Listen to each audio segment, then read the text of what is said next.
The impact of the prophetic fulfillment of the Feast of Tabernacles will be quite different for those who take part in the first resurrection than those who physically live during that 1,000-year period.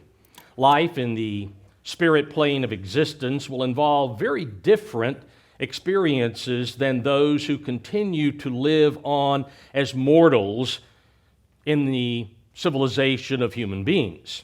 Even though that will be the case, God does expect us during this festival season to explore topics that are concerning the impact of the establishment of His kingdom over all nations.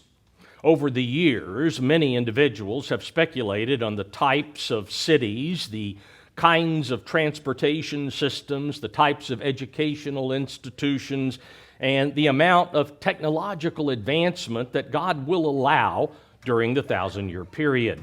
All of those topics are certainly very interesting, but they all focus on reestablishing the inanimate physical requirements of human society. None of those are at the top of God's list of priorities for mankind once the 1,000-year reign of Jesus Christ begins. The most immediate need, obviously, that God will fill is environmental cleanup due to the ravages that this earth is going to undergo through the trumpet and then the bowl plagues. There's going to be very little oxygen left to breathe, and the trees are all burned up. I mean, it's tohu vabohu, Jeremiah says, just like in Genesis chapter 1. And so there's going to be environmental cleanup. But once that is accomplished, what will be one of God's top priorities for mankind? Discovering the answer requires going back to the book of Genesis and searching the Scriptures, beginning here in Genesis chapter 2. Genesis chapter 2, verse 8, it says, "The eternal God planted a garden eastward in Eden." Now, we're talking about a perfect environment. Perfect. God is perfect, therefore this original garden was perfect. Let's skip down to verse 15. "And the eternal God took the man and put him into the Garden of Eden to dress it and to keep it." And so we find here that man is to dress and keep. That is, he is to develop and preserve what God has given him.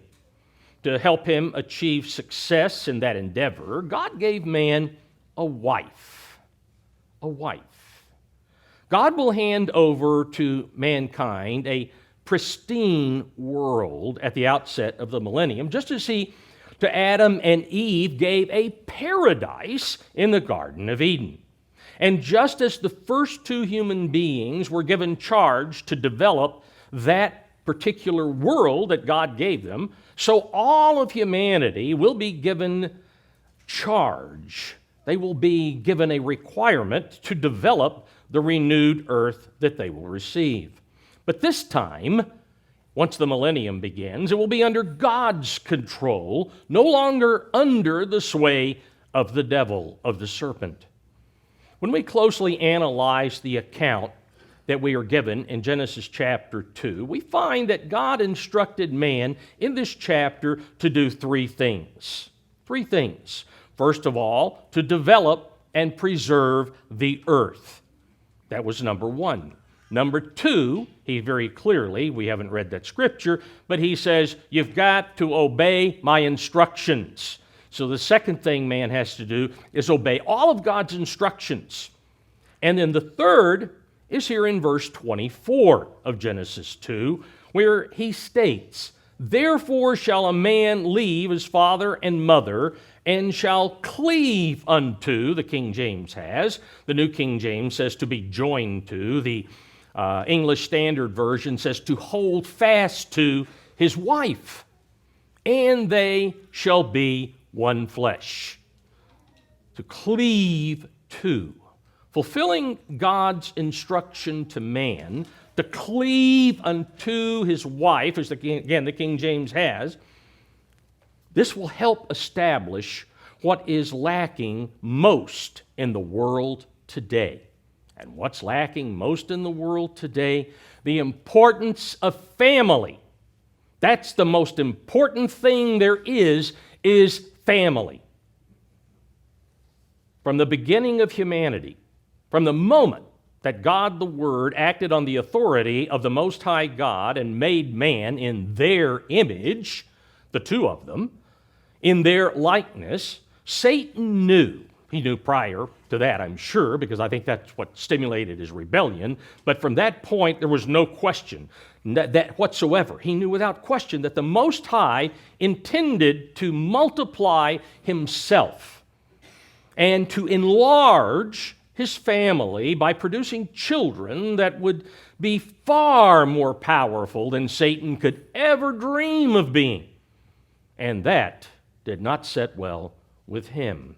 He therefore declared war on humanity and has endeavored since then to destroy the family unit. Never has he been more successful than now, with exception the pre-flood world just before the flood came. But not since then has he been as successful as he is right now. He has deceived vast numbers, millions, billions of men and women to believe that they should have no aversion to participating in sexual immorality, homosexuality, aborting unborn babies, and the list goes on, gender or whatever that we're going through now. A couple of the results of that deception in the United States in 2020, 40% of births were to unwed mothers. 40%. And the number of abortions, or as we should call them truly, baby murders. Baby murders. The number, as estimated by, and I'll give you the name of the institute that keeps track of a lot of stats, is the Guttmacher Institute. And according to the Guttmacher Institute, there were over 930,000, almost a million, 70,000 short of a million abortions in 2020 in the United States alone. It doesn't include Canada, UK, certainly China and India and whatever else. But almost a million in 2020. Unbelievable. These facts alone, these two alone, emphasize just how successful the devil, the serpent, has been in destroying the family unit. It's obvious that the foundation of a family and a family tree is a strong marriage. That's the foundation, a strong marriage, a man cleaving to and holding fast to his wife, never letting her go. They are to be one, and once one, are not to be torn apart. Divorce has been a hideous forest fire which has left many weak and incinerated family trees in its ever-increasing swath throughout humanity. After the decision made in Eden to take of the tree of the knowledge of good and evil, God allowed this fire of divorce to ignite. He allowed it to happen because man chose, I want to give the dominion over to Satan. Let him make the decisions. And so God let it happen.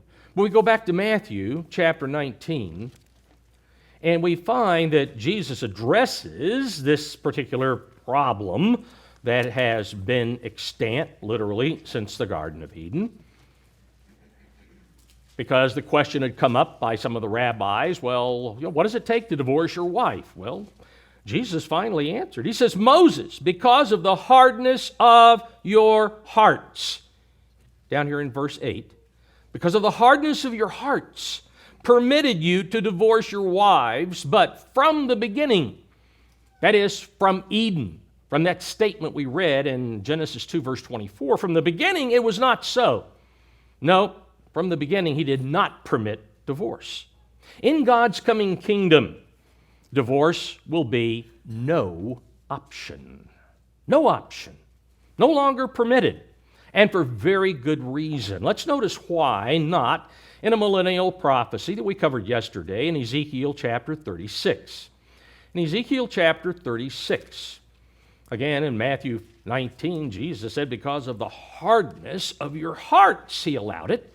Well, we find here in Ezekiel 36, beginning in verse 26, I will give you a new heart and put a new spirit within you. I will take the heart of stone, hardness, the heart of stone out of your flesh and give you a heart of flesh. I will put my spirit within you and cause you to walk in my statutes, and you will keep my judgments and do them. Or as Tanakh says, or translates, will cause you to follow my laws and faithfully obey my rules. God doesn't say, with a few exceptions. He says, you will do this. You'll do it all. Because I'm giving you a new heart, and I'm giving you a spirit that makes it possible for you to accomplish what I'm going to cause you to do. Now, let's understand. During the 1,000-year rule of Jesus Christ, humanity's approach to life will be based on the working of or the guidance of a converted mind. It's a converted mind that will be universal throughout all nations and all people. Every husband and every wife will view marriage from exactly the same perspective as Jesus Christ, as what? A lifelong commitment. You shall be one flesh, and what God joins together as one cannot be severed by man. And that means a lifelong commitment. And that will be a lifelong commitment for the building and strengthening of family. This is the basis for one of the most important aspects of the millennium. And as we earlier questioned, what is one of God's top priorities of mankind at the outset of this period of 1,000 years? Well, the answer, the establishment of strong families. Without this, without strong families, the picture of a utopian world ruled by God, which is revealed by His prophets, could never happen. It simply could never be. Almost every evil in society today can be traced back to weak family trees and the resulting lack of family roots. All of these people that are breaking in and stealing and shutting down stores all over the country, even in Europe and other places, this wouldn't happen if there were strong families. Wouldn't happen at all. But all of this is going on because of a lack of these family trees and the family roots. From the time of Adam's decision to surrender the dominion of the earth to Satan, there have been a number of dynamics influencing the present state of society, this present evil world, as the Apostle Paul calls it.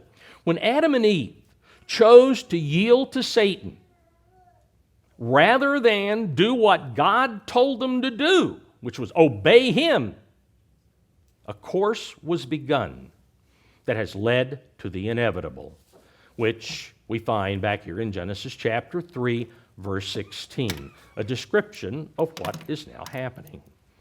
Genesis 3:16. Here, God told the woman, unto the woman he said, I will greatly multiply your sorrow and your conception. That is, all of the children that are going to come from you. She's the mother of all living, by the way. In sorrow you shall bring forth children. The sorrow. Look at the state of the world today. This is sorrow. It's a sorrowful mess that we're in today. The descendants of the first man and woman were destined, just as the first two were, to be cut off from God continually under the sway of Satan the devil. Back in Ephesians chapter 2. Ephesians chapter 2. And here in verse 1. Verse 1 from the New American Standard, it says, and you were dead. Paul writing to those who were part of the church, you were dead. That is, you were consigned to eternal death in your trespasses and sins, because the wages of sin is death. It's eternal death. That's the wage of sin. And you were, before God drew you out, opened your mind to see, you were dead And he goes on in verse 2, the New King James, in which you walked, those sins, those trespasses, in which you walked according to the course of this world, according to, or as Moffat says, under the sway of the prince of the power of the air, or as some other translations, the ruler of the powers of the air. The Spirit, who now works in the world today, in Paul's day, before Paul, after Paul, now works today in the world throughout humanity, that now works in those who are disobedient, the New Revised Standard says. All who disobey God, He's at work in them. Families have been torn apart from the very outset of the first family, from the very outset. Because beginning with Adam and Eve, all have been affected by the pulls of the flesh, which are negatively influenced by the prince of the power of the air. That's the sway, being under the sway of the serpent, the devil. The relationship of Eve's first two children, very first two. Cain was number one, and Abel came number two. They were apparently twins, but Cain came first. They were destroyed. That relationship was destroyed between the two by the influence of the devil, who caused the firstborn Cain to hate the secondborn, his brother Abel. And he hated him so much, he murdered him. He put him to death. This is the first family. Among the first four human beings, one killed another, and there were three left. And then, of course, Eve had more children. Again, the very first family he attacked. And pretty well destroyed that family. And he has not let up on any families since then. He continues to work his evil ways. God, of course, separated the major blocks of human families in order to form boundaries for the nations in the time of Adam and later on after the flood, so that the earth could be completely inhabited.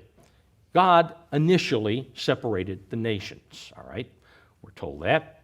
But after God set those bounds of the nations and where certain peoples were to live, Satan set out to stir up the pot, to work his evil. Due to his influence, peoples have migrated both individually and collectively throughout the history of humanity. And in virtually every case, whenever members of the family moved away, the roots which held that family tree together were permanently destroyed, permanently severed. These movements, which have mutilated families, have been due to a variety of reasons, and again, Satan manipulating most of them. The first reason for families to be destroyed are unjust governments. Unjust governments, where there's no righteousness. Unjust governments took away families' land, the source of their wealth, making survival of the family very difficult. And so members would leave and go other places. Then there was war, or wars, which erupted because of Satan, and that was due to the lust of men who gained power over others through unjust, ungodly governments. It's been the story all along of human government. Wars, of course, led to many widows, many widows, and to a lesser degree, a number of widowers. The deaths of loved ones caused the remnants of many families to wander off, looking for another place to live, to heal from the pain that was caused by the loss of sons and daughters and babies and whatever else in war. And then there was the third way that families have been destroyed, pulled apart, is the destruction or pollution of the land that they tried to put roots into. The pollution or the destruction of land, and that was always due to man's greed. Going all the way back to Cain. Cain set the example of greed and of abusing the land. People forcing the land to produce more than they actually needed, which of course made the support of life from that land basically impossible. For example, overgrazing the land created deserts in numerous areas of the earth. You don't overgraze it, you let the animals move through, and pack down the what's ever left and then walk off like in Africa, and they come back the next year and boy, that food is there again. But no, you block it off and you put animals on there and you let it graze to the point to where it just will not sustain itself. But that's man's history going, like I say, back to Cain. When we rehearse the conditions that will be extant, once the kingdom of God is established over all the earth, none of these present conditions will exist, not any longer. Instead of unjust leaders and governments taking away their lands so that families had no source of wealth, we find in Christ's millennial reign, we will have a totally just and righteous government. A totally just and righteous government. Back in Isaiah chapter 11. Isaiah chapter 11. And let's go to we'll start in verse 1. Isaiah 11 verse 1 says, "There shall come forth a rod from the stem of Jesse, and a branch shall grow out of his roots." Of course, a descendant of David, Jesse being David's father. "The Spirit of the Eternal shall rest upon him, the Spirit of wisdom and understanding, the Spirit of counsel and might, the Spirit of knowledge and of the fear of the Eternal. His delight is in the fear of the Eternal. And he shall not judge by the sight of his eyes, nor decide by the hearing of his ears, but with righteousness." With righteousness. What does that mean? In accordance with the 10 Commandments. In righteousness. You remember Psalm 119, verse 172. All of God's commandments are righteousness. So he will, with righteousness, he shall judge the poor and decide with equity. That is, without bias, without favoritism. He will decide for the meek of the earth. He shall strike the earth with the rod of his mouth, and with the breath of his lips he shall slay the wicked. Righteousness shall be the belt of his loins, and faithfulness the belt of his waist. The government will not be based upon the adversarial legal profession of today, where the objective is not justice. That's not our system of law. It's not justice. It's adversarial. And each one's trying to get its way, but that's not a just system. Don't plan to be a lawyer in the 1,000 years for those who are mortal then, because those who are spirit will judge the nations along with Jesus Christ. In chapter 54 of Isaiah, we have even more information on this to this regard. In Isaiah 54, verse 14. In verse 14 it says, "In righteousness you shall be established." Now the "you" here in this prophecy is Israel, but it's expanded to all nations, so this is all of humanity. In righteousness you, humanity, under the kingdom of God, shall be established. You shall be far from oppression. Which, again, always gets back to the government or men who take charge and believe that they have power and authority over others that they don't really have. They haven't been given that by God, but they take it. "For you shall not fear, and from terror, for it shall not come near you." Since Jesus Christ, since the Messiah will not allow anybody to be taken advantage of in his domain, in the government that he establishes, and his domain, of course, is the entire earth, when it says here, "you shall be far from oppression," far from is an understatement because it will be impossible for oppression to occur. Because we've got Christ who is king, and he has his 144,000 bride with their crowns and thrones who will make certain that oppression does not occur. Not even the leaders in that time, in that 1,000-year period. Not even the leaders will have the right to revoke the laws governing the family's land.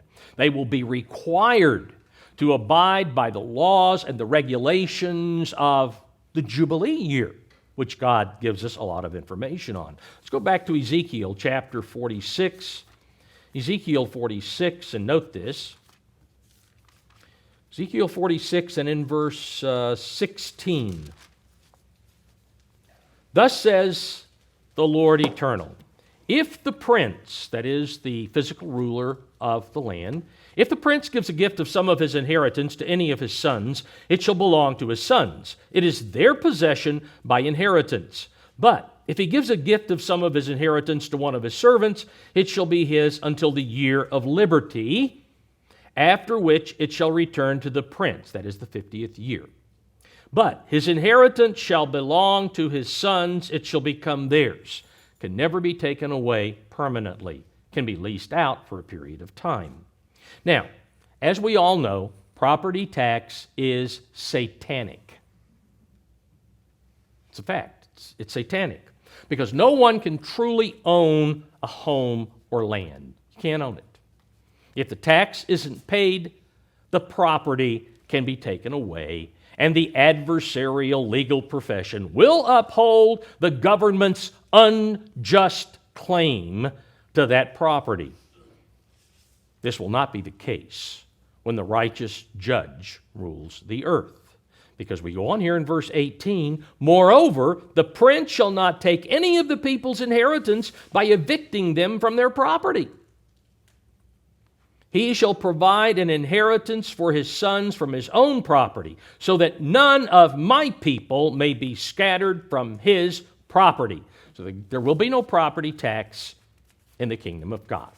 And the land is given to a family. It remains the possession of the family as long as the millennium goes on. And no doubt, throughout the white throne judgment, it will be the same situation.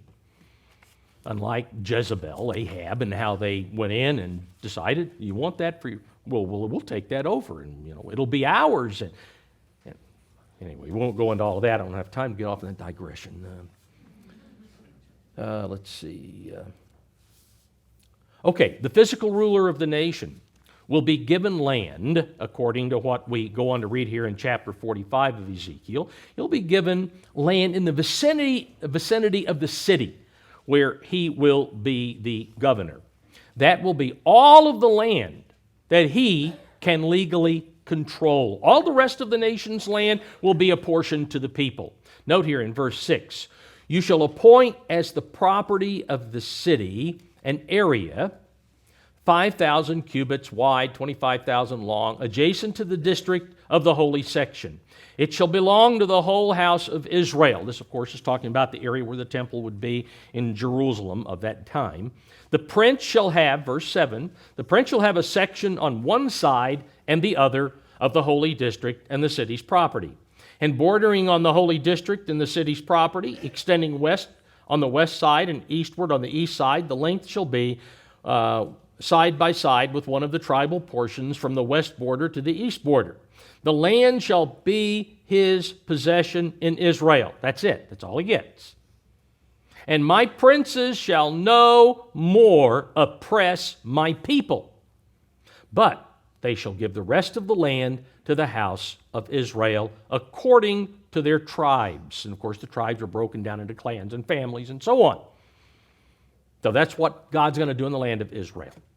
Thus says the Lord Eternal, enough, O princes of Israel, remove violence and plundering, execute justice and righteousness, and stop dispossessing my people, says the Lord Eternal. So God's very emphatic. He's not real happy with the way governments operate today. In fact, he hates what the governments today are doing. Now, even in sparsely populated areas, let's go back to Isaiah chapter 32. Even in sparsely populated areas, rural areas, no one will be allowed to bully another.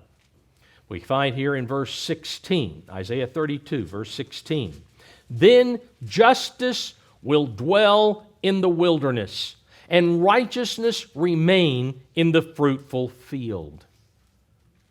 There will no longer be dishonest politicians, bureaucrats, and lawyers who come like vultures to squeeze or to steal from those who work hard to produce.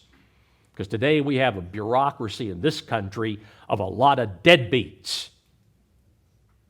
We don't need them, but they're there, and we get taxed, and more money is taken for them. And, of course, the unjust things that are going on our border, the unjust things that are going on by taking from Americans in this country and sending it to Ukraine, and all of these things that are going on today. It's because of unjust government, and it's going to be stopped. There will be no more governmental attempts to seize anyone's land by decreeing eminent domain. And all that happens all the time. Eminent domain. We want to do something. We're going to take your land away from you, and we'll give you what we think, is a pit. It'll be a pittance, but that's what all it's worth for you.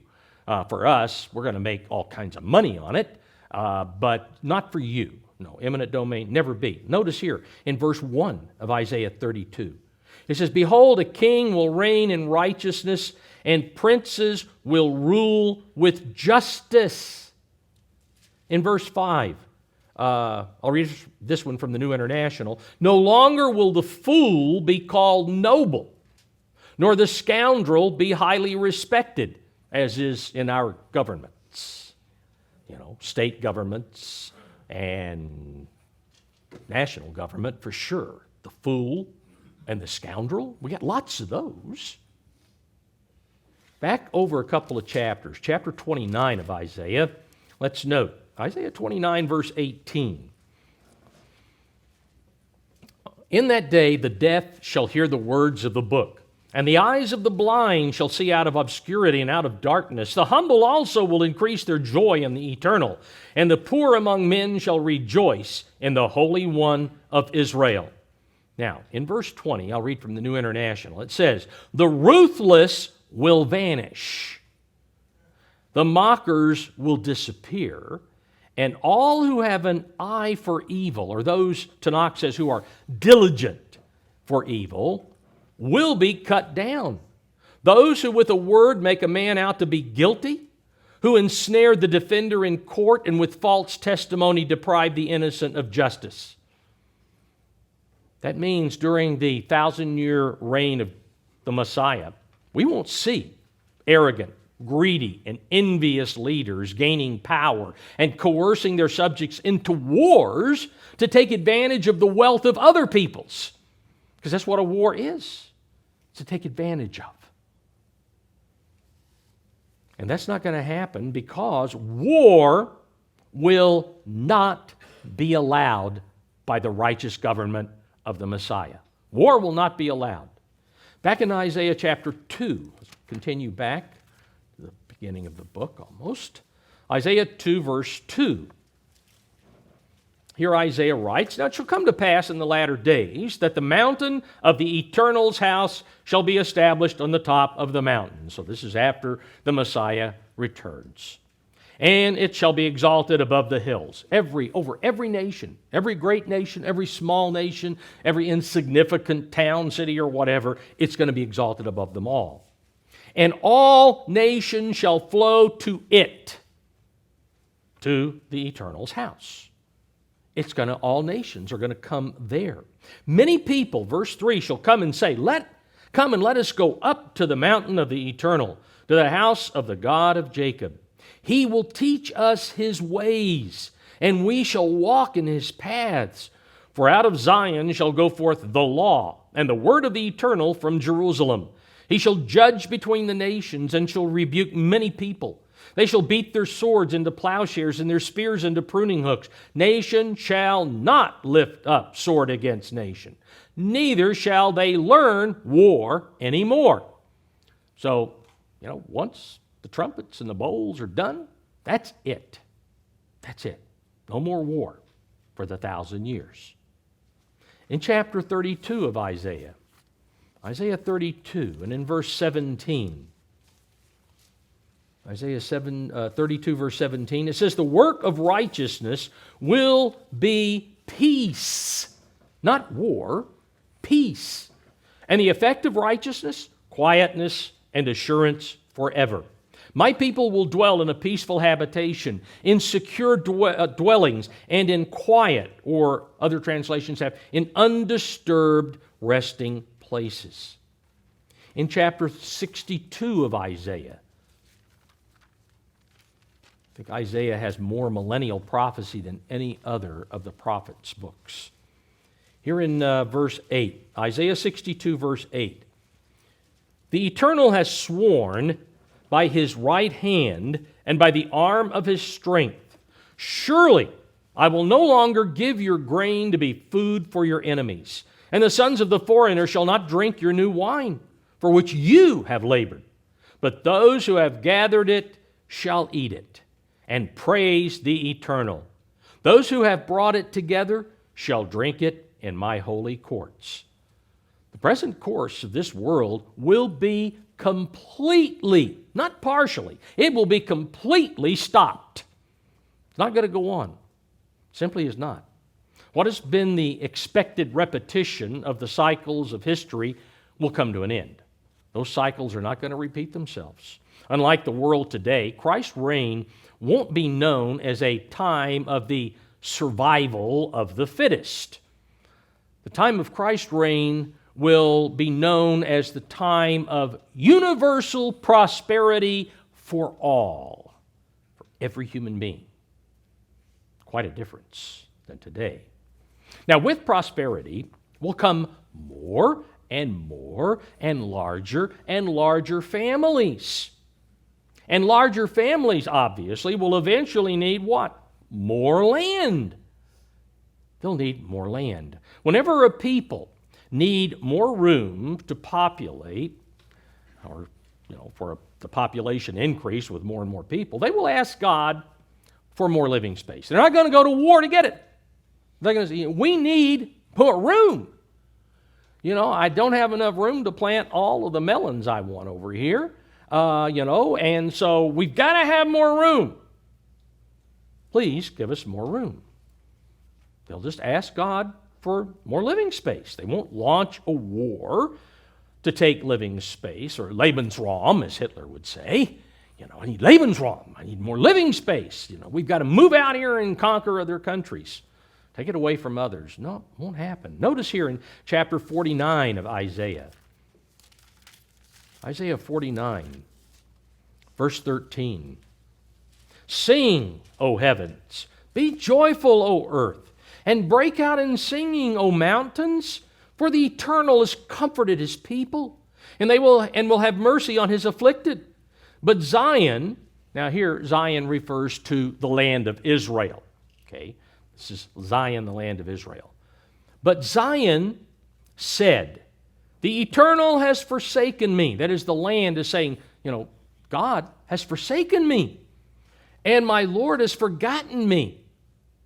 In verse 15, I'll go on in the Tanakh, and here God begins to respond to the statement made by the land of Israel. Obviously, this is metaphoric, but the land is speaking, and God responds. He says, can a woman forget her baby, or disown the child of her womb?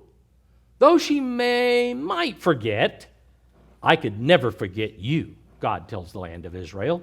See, I have engraved you on the palms of my hands. Your walls are ever before me. Swiftly your children are coming. Those who ravaged and ruined you shall leave you. Your children, that is the descendants of Abraham, Isaac, and Jacob, they're going to come back. That's your children. They're going to be returned to the land. And those who ravaged and ruined you, the beast and the armies of humanity, they're going to leave whatever is left, because most of them are going to melt, according to Zechariah 14, and they're going to cease to exist. They'll be buried. They'll be buried in the land. The birds of the air, all of the buzzards and the vultures will come and eat them, and they will leave the land. In other words, they'll have no control, no power over the land. Look up all around you and see. They are all assembled, are come to you, that is, all of the descendants of Israel. As I live, declares the Eternal, you shall don them like jewels. That is, they're going to spread over the entirety of the land again. Deck yourself with them like a bride. In verse 19, the New International picks up, though you were ruined and made desolate, through, of course, the trumpet, the bowl plagues, and all that God will pour out on the earth, though you were ruined and made desolate, and your land laid waste, now, beginning of the 1,000 years, you will be too small for your people. That's going to happen. You're going to be too small. You're not going to be large enough to support all of the humans, the descendants of Jacob in particular. Be too small for your people. And those who devoured you will be far away. The children born during your bereavement will yet say in your hearing, this place is too small for us. Give us more space to live in. Of course, this not just the tribe of Judah, that many of the tribe of Judah that live there now, but those who, again, the time of bereavement, those are the tribes of the northern kingdom. They're coming back. That's the time of bereavement since God kicked them out of the land back in the 8th century BC. They're going to come back. And they're going to be so many, and they're going to start multiplying. Give us more space to live.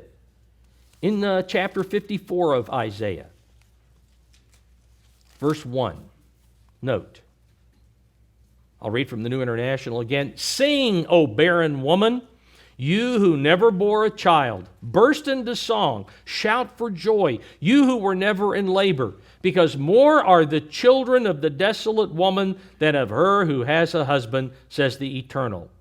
Going on in verse 2, enlarge the place of your tent, and let them, this is again speaking to the land, let them stretch out the curtains of your habitations. Do not spare. Lengthen your cords and strengthen your stakes. There's going to be a lot of people who come to dwell there.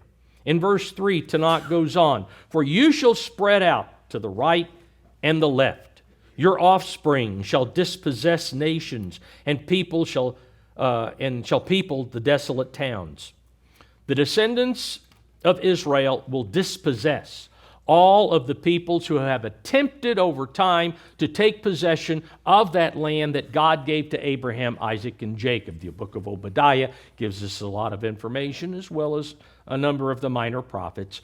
All of the descendants of Esau who have done their best to try to take that land away from the descendants of Jacob, they're going to lose the land that they have taken by force that was never theirs. Now, once the threat of war from outside a nation is removed, not just Israel, but any nation, the possibility of evil rulers taking away family lands, once that's disappeared, no worry about that. The third and final reason for the breakup of families through human migration, the pollution and destruction of land due to greed, that's going to be remedied, because the destructive force of greed will end when all people use God's Spirit. The destructive force of greed will end when all people use the Spirit of God. Greed and envy, as we all know, are works of the flesh. That is, the works of the carnal mind, and they reflect incoming desire. It's all about me. It's for what I can receive, what I can get, what I can have, what I can accumulate. God promises that all will receive His Spirit and that all will know Him during the 1,000 years. This means that the base drive of greed will be replaced by the fruit of God's Spirit. And one of those is goodness, which some translations have as generosity. Instead of being greedy, people are going to be very generous, but certainly, especially the fruit of love, the very first one listed among the fruits of the Spirit, all will be producing love, which is outgoing concern. It's not incoming, it's outgoing. And that's how it's going to be. Family members will not be leaving home to relocate in some other part of the country or world. Each family will be apportioned land that will never be taxed, because the land will be given to that family, and it will be theirs in perpetuity throughout the 1,000 years. Families will put down roots in their apportioned land. That's what they're going to have to do, and they're going to want to do it. Back in Ezekiel chapter 47, Ezekiel 47, and beginning in verse 13, Ezekiel 47:13, thus says the Lord Eternal, these are the borders by which you shall divide the land as an inheritance among the 12 tribes of Israel. Joseph shall have 2 portions, of course, one for Ephraim, one for Manasseh. You shall inherit it equally with one another. For I lifted my hand in an oath to give it to your fathers, and this land shall fall to you as your inheritance. So God is going to finally fulfill what he promised Abraham, Isaac, and Jacob. He will likewise divide the rest of the world into tribal as well as family inheritances, just as he did before and after the flood. Remember back in Deuteronomy chapter 32, Moses brought out, shortly before he ended his dissertation here, Deuteronomy 32 and in verse 8, he mentions about how God has apportioned the nations in the past. It says, when the Most High divided their inheritance to the nations. So all nations are going to receive an inheritance. Now, apparently, where do we figure those? We can't, because they've migrated different nations. We've had different nations. We've had Hittites, we've had, we're in Turkey now and so forth. And so how do you divide them up? God's got that figured out. So don't send me that question. I have no clue, because different nations throughout history have been in different spots, but God's going to do it. But it says when he divided their inheritance, when he separated the sons of Adam. So this was before the flood. He had already separated. Well, we know that because Egypt was Egypt before the flood, just as Egypt was Egypt after the flood. And so God divided the sons of Adam. He set the boundaries of the people according to the number of the children of Israel.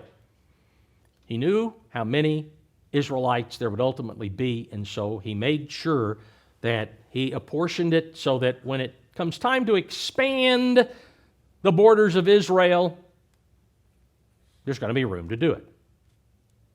He goes on, for the Eternal's portion is his people. Jacob is the place of his inheritance. But then the Apostle Paul mentions back here in Acts chapter 17 another statement very similar. Acts 17 verse 26. And Paul, talking to the Athenians, said, and he, that is God, this God that they understood that there was this unknown God. Well, this is the God I'm speaking to you about, Paul said. He has made from one blood every nation of men to dwell on all the face of the earth. That is, the entire earth is going to be covered by men, by nations of men. And has determined, note, God has already determined their pre-appointed times, that is, when they would fall during history, and the boundaries of their dwellings, exactly where they would be located. God has already done that, Paul says. For those who take care of their land, the land, obviously, will take care of them. For those who abuse their land, very meager meals and poverty will overtake them, even in the millennium. God will show the way to prosperity through his servants, but people will they'll still be allowed to make choices whether to obey direction or ignore what they're taught, because they got to learn. You can't just be forced to do something. You're a robot. There's no change in mind. And so they're still going to be allowed to make choices. Now, they're not going to be allowed to murder. They're not going to be allowed to engage in sexual immorality and these other things. But, this is the way it's got to be done. And if they decide, I'm going to do it my way, they're going to learn very quickly. They're going to get hungry. As long as the family unit is not destroyed, it seems that God will allow people to suffer curses for their wrong choices. Now, in ancient Israel, God established laws. Let's turn over to Deuteronomy chapter 15. Deuteronomy 15. He established laws that would help people learn lessons from their economic mistakes. And he gave them an opportunity to start fresh every 7 years. Every 7 years they got the chance to start over, do it right this time. Here in Deuteronomy 15, verse 1, Tanakh translates, every 7th year you shall practice remission, or as the New King James, we would understand it more clearly, every 7th year you shall grant a release of debts. That is, every human being, if somebody owes you something at the end of that 7 years, or at that 7th year, you will release the debt. It's gone. You can't just continue to build up and build up like credit cards today. You know, there are people who have, sometimes I've heard of how much they owe on credit cards, and at 20-something% interest, I'm thinking, unbelievable. How can this be? You know, how can this be? How can these banks, these people get away with this? Destroying people. And it not released at 7 years on the 7th year, no. But every 7th year, that 7th year, that's going to be a time of release. And this is the form of the release. Every creditor who has lent anything to his neighbor shall release it. He shall not require it of his neighbor or his brother, because it is called the Eternal's release. That is, God is requiring this. It's required by God that you let it go. Or of a foreigner you may require it, but you shall give up your claim to what is owed by your brother. Except when, or as the King James marginal rendering has, to the end that there may be no poor among you. This is the reason for this. This is the reason. We don't want poor among you. And the only way that's going to happen is they're going to have to learn how to manage their resources, how to manage their property in order to produce what they need to live. And if they mess up too badly, at least every 7th year, they can start over. They can start anew. For the Eternal will greatly bless you in the land which the Eternal, your God, is giving you to possess as an inheritance. Notice He's going to greatly bless you. So, you know, if you do it His way, it's going to work great. But if you decide, well, I'm going to try a different way, okay, you're going to get poor, but fortunately, you will not lose your land, and you'll get a chance to start over again. For those who fail to learn how to handle their finances, again, God gives them that opportunity to increase their understanding for 6 years in a 7-year cycle. And then they get a new start at the beginning of the 7th year. The law, again, was designed for ancient Israel, and I believe this is going to be extant in the 1,000 years. You know, I mean, God kept it in here, didn't get rid of it. You know, Paul didn't say, well, we don't need that anymore because we don't, that's over and done with. No, I think it's going to, all these laws are going to be instituted. These judgments, these statutes are going to be in force. And it's designed, these laws about the land and the times of release, it's designed to prevent a family from being destroyed through poverty. And I'm talking about real poverty, like Haiti, places like Bangladesh and parts of India, China. I mean, all around the world, we have some severe poverty, and before long, we're going to have it right here in good old USA because of our very corrupt satanic government that we now have that doing what it's doing. You know, there's no hope of betterment in those places like Haiti. You know, there's a reason why they're that way, and it's because they do not do things God's way. They go after other gods. Anyway, God will also provide, as well as release of debt every 7th year, God will also provide vacation time. Vacation time for families to enjoy together. In Leviticus, going back to Leviticus chapter 25, Leviticus 25 and verse 2. Here, Moses was told, "Speak to the children of Israel and say to them, when you come into the land which I give you, then the land shall keep a Sabbath to the eternal. 6 years you shall sow your field, 6 years you shall prune your vineyard and gather its fruit. But in the 7th year there shall be a Sabbath of solemn rest for the land, a Sabbath to the eternal. You shall neither sow your field nor prune your vineyard. What grows of its own accord of your harvest you shall not reap, nor gather the grapes of your untended vine, for it is a year of rest for the land. And the Sabbath produce of the land shall be food for you." In other words, you can't go out there and take anything to sell, but you can take it for yourself in order to eat. But this is not for commercial use. It's private use only, basically, is the land. "For it's a year of rest for the land, and the Sabbath produce of the land shall be food for you, your male and female servants, your hired man, the stranger who dwells with you, for your livestock and the beasts that are in your land. All its produce shall be for food." But again, nothing is to be harvested and sold at market, because you get the year off. Get the year off. Now, in addition to a year off from normal work every 7th year, after the seventh year, in other words, the 50th year, God will provide a year for family reunion. It will be a year when families will be required to get together and reflect on their roots and how those roots are tied to that land, to the family's land. Here in verse 8 of Leviticus 25, "And you shall count 7 Sabbaths of years for yourself, 7 times 7 years, and the time of the 7 Sabbaths of years shall be to you 49 years. Then you shall cause the trumpet of the Jubilee to sound on the 10th day of the 7th month." Well, we know it's Day of Atonement. "On the Day of Atonement you shall make the trumpet to sound throughout all your land, and you shall consecrate the 50th year and proclaim liberty throughout all the land to all its inhabitants. It shall be a jubilee for you." And note, "Each of you shall return to his possession, and each of you shall return to his family." To establish a stable family structure, God prohibited the permanent sale of land.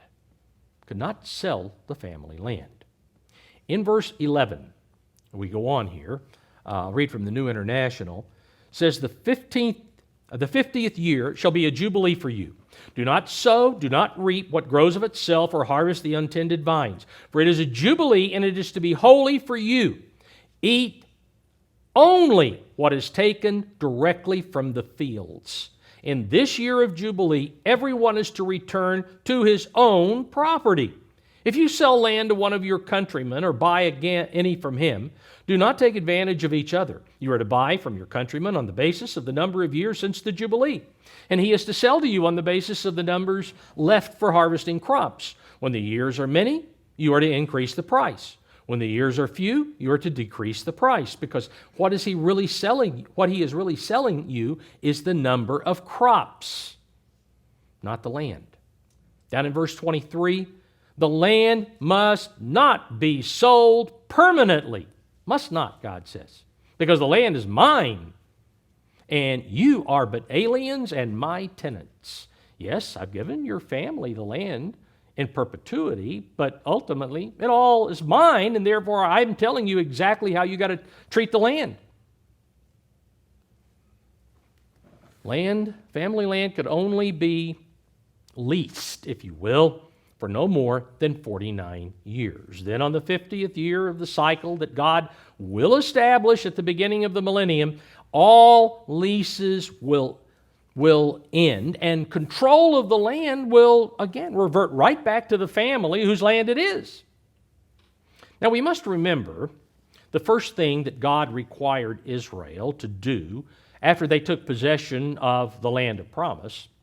They were to divide the land between the tribes so that every family and every tribe could have a place to put down roots. God had done this. He had this done to strengthen the family structure by providing multiple generations of family so that each succeeding generation could learn by observing and being taught by the older generations how to develop proper family relationships. With deep roots, family difficulties will begin to disappear under the reign of Messiah. Today, we're fighting the effects of a rootless family structure. There's no foundation to the physical family. Simply isn't anymore. Nobody's really tied to the land anymore. We try to repair broken limbs off of various trees, family trees, by taping them back onto the family tree, but it's futile if the roots have already been severed. If they've been broken and they're not there, the roots aren't there, it doesn't do any good to try to put patches on what can be seen above. Without question, the deeper the family roots grow, the stronger the morality of the family members becomes. Morality is based on a strong family structure founded on God's law. That's the way it is. Care and concern, love for each family member is of utmost importance. The need will exist to impress responsibility and commitment upon each new generation, every generation that comes along. In God's ideal nation, each family has the responsibility for its own members. That's who has the responsibility. Not the village, as Hillary said. It's not the village that raises your child. You have that responsibility. It's not the government. Government's trying to do it. School boards are trying to decide what gender your children are, But no, the responsibility is family, and all the members are responsible for the rest of the family. In Deuteronomy, again, chapter 14 this time, Deuteronomy 14 and in verse 28. It says, "At the end of every third year, you shall bring out the tithe of your produce of that year and store it up within your gates. And the Levite, because he's no portion nor inheritance with you, and the stranger and the fatherless and the widow who are within your gates, may come and eat and be satisfied, that the eternal your God may bless you in all the work of your hand which you do." We find that each family was responsible for its own, because it says, all who are within your gates. There's where he's very clear. The family is responsible for all its members. Now, back in in 1 Timothy 5. 1 Timothy 5, verse 8. Note, the Apostle Paul addresses the importance of the family being responsible for other family members.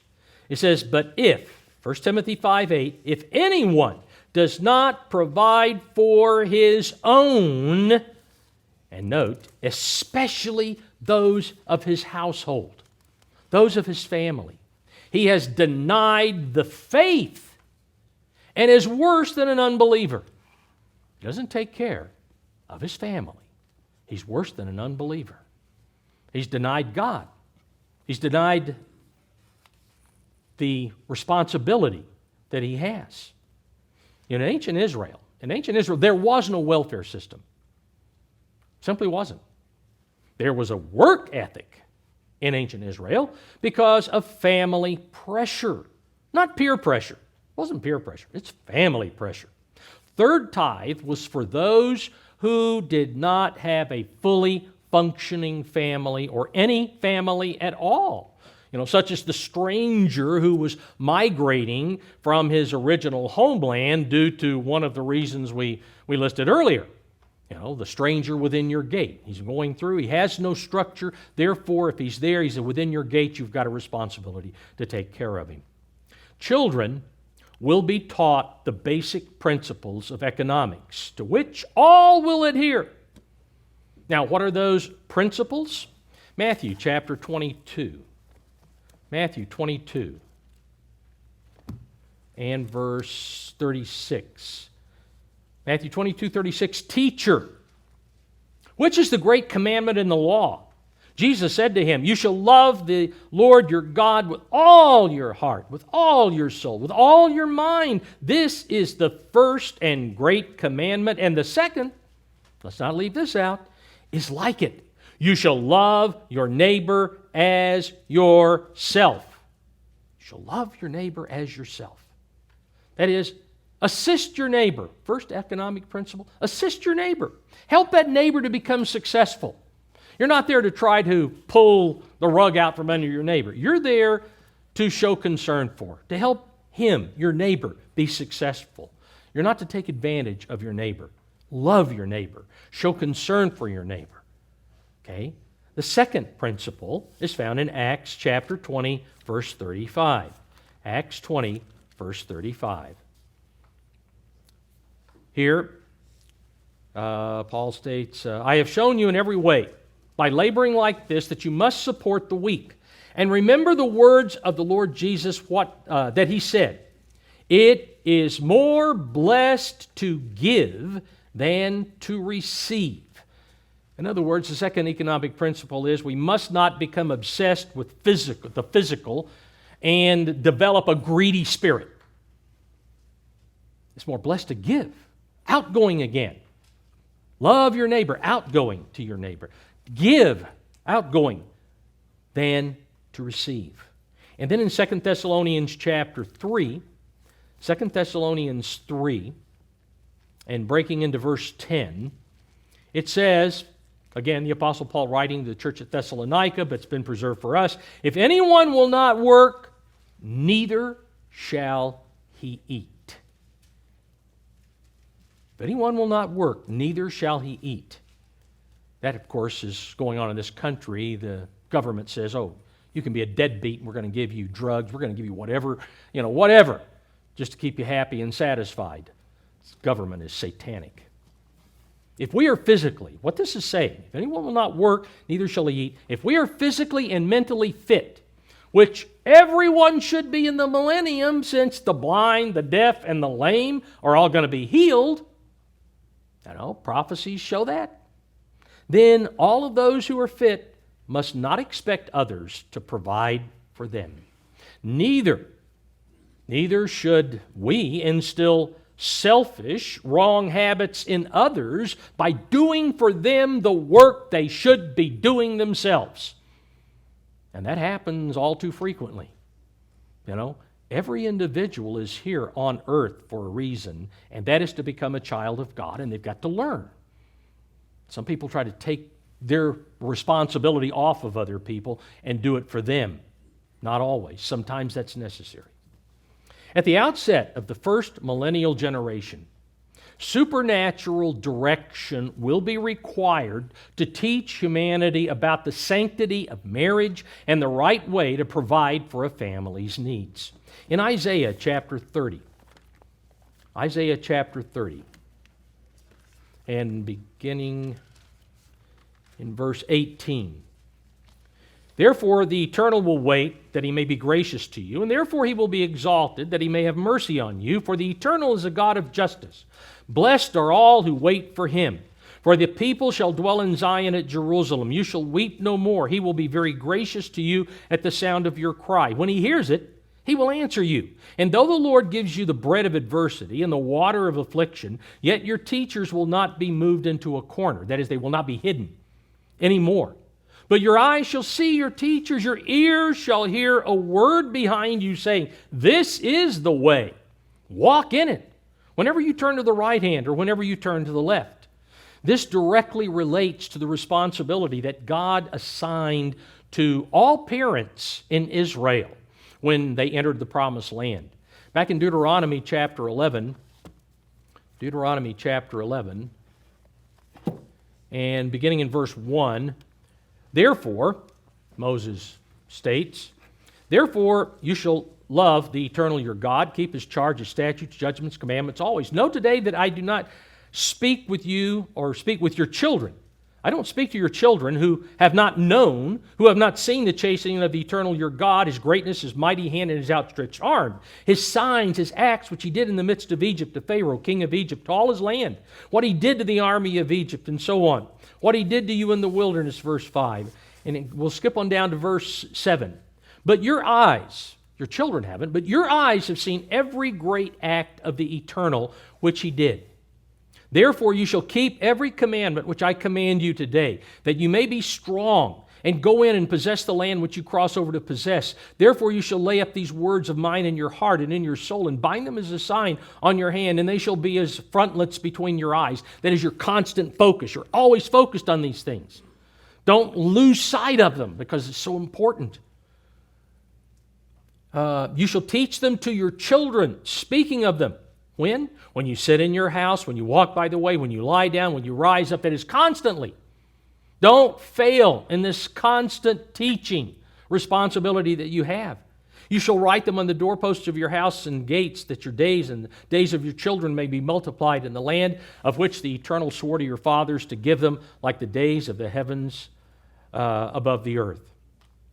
You know, as the knowledge about building strong families is learned by that first generation in the 1,000 years, God will hold each family, He'll hold each one accountable to provide proper instruction and guidance as they carry out God's directive to dress and to keep this new world, this new pristine world, because God's going to create it like the Garden of Eden again. Not just the Garden of Eden, but He's going to do this for the whole world. And then mankind's going to be given it. In Isaiah 58, verse 12, it says, those from among you shall build the old waste places. You shall raise up the foundations of many generations. It's interesting that the Hebrew word that's translated build here in the first part of this verse can also mean obtain children, to build up, to build family, to obtain children. So it means, you shall obtain children in these old waste places, things that have been torn down, which are rebuilt. You shall raise up the foundations of many generations. So those following God's instructions after Christ's return will produce children that will become the family foundations for the following 1,000 years. Over a page to Isaiah 60, verse 21. Isaiah 60, verse 21. Also your people shall all be righteous. They shall inherit the land forever. The branch of my planting, God claims, the work of my hands, that I may be glorified. A little one shall become what? 1,000. One is going to have 1,000 descendants. And a small one, a strong nation, even more people. And I, the Eternal, will hasten it in its time. Talking about massive population increase through the 1,000 years. Jesus Christ will be taking a direct role during His reign to ensure the success of the extended family. Back here in chapter 54 of Isaiah, here verse 13, Isaiah 54:13, all your children shall be taught by the Eternal, and great shall be the peace of your children. Now, this peace enjoyed by children is made possible because of the peace of mind that will come to them from having parents that love each other, that provide stability to the family. That's what's required. You cannot have parents that are at war with each other and have children that grow up the way God wants their minds to be formed and fashioned. As each generation succeeds in achieving happy family situations, successful marriages, the following generations are destined for success because the family becomes stronger and stronger with each additional generation. In Ecclesiastes chapter 4 and verse 9. Ecclesiastes 4:9, I'll read from the New International. It says, two are better than one, because they have a good return for their work. If one falls down, his friend can help him up. That's got two. But pity the man who falls and has no one to help. Not good when you're all by yourself, when you're all alone. In verse 12, though one may be overpowered, two can defend themselves. A cord of 3 strands, however, is not quickly broken, which is talking about each additional family, each generation. Each additional family is another cord that provides strength to the family tree. The millennial family picture includes older and new generations dwelling side by side, showing that the extended family is extremely important in teaching right values. Here in Zechariah chapter 8, verse 3, the New International states, "This is what the Eternal says. I will return to Zion and dwell in Jerusalem. Then Jerusalem shall be called the city of truth, and the mountain of the Eternal Almighty will be called the Holy Mountain." This is what the Eternal Almighty says. Once again, men and women of ripe old age will sit in the streets of Jerusalem, each with a cane in hand because of his age. The city's streets will be filled with boys and girls playing there. So we find that grandparents, even great-grandparents, and maybe great-great-grandparents will be available for their grandchildren, great-grandchildren, and so on, to teach them the wisdom of going God's way, doing things the way God says they need to be done, providing them the right example of dedication and loyalty to each other as well as to the family unit. This is the legacy and value of well-rooted family trees. When God started the whole process of the creation of this physical universe, He did so with family in mind. His intention is to increase His family, to add more and more and more children. In giving the law, God first emphasized the need to look up to the progenitor of the family, God Himself. Commandment number 1, you shall have no other gods before me. Look to Him, number 1. But then He went ahead to provide all 10 commandments as the standard of morality, and with it, the statutes and judgments which protect the survival of and the strength of physical families. God created the Sabbath to give humanity, the time to rest from physical distractions of the world and focus on the very reason for this physical creation, the making of God's family. He instituted the annual festivals as reminders of the steps that He is taking to build His family. So what will be one of God's top priorities at the outset of the Messiah's 1,000-year reign? Establishing strong, stable family trees. That's one of those priorities.